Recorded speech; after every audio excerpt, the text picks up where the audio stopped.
Welcome to XM.com for the Daily Market Comment by Rafi Boyajian. I'm Cristina Marujos.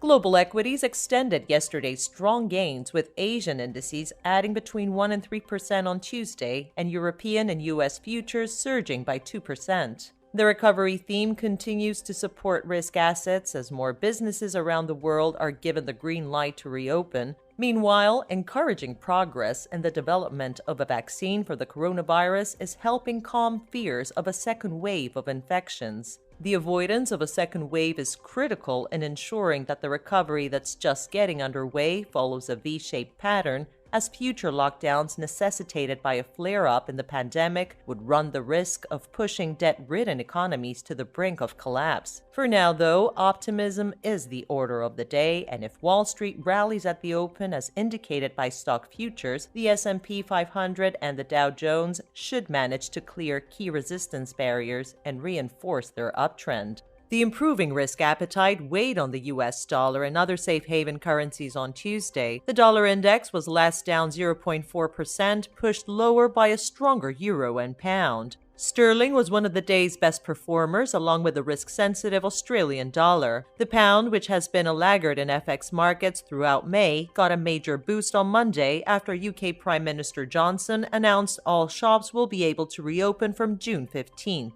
However, the only positive propelling the Aussie higher today was the virus recovery story, even as there appears to be no let-up in the brewing tensions between the United States and China. The United States has ratcheted up its attack on China in recent days with the Communist state's decision to impose a national security law on autonomous Hong Kong, worsening already sour relations. It is also no secret that Washington lays the blame of the virus outbreak squarely on Beijing, and the threat of increased friction in the lead-up to the November election is keeping gold elevated. The precious metal was only marginally lower on Tuesday, suggesting downside moves will fail to gain much traction as long as trade war and virus risks remain present. This was today's Daily Market Comment. Thanks for watching at XM.com.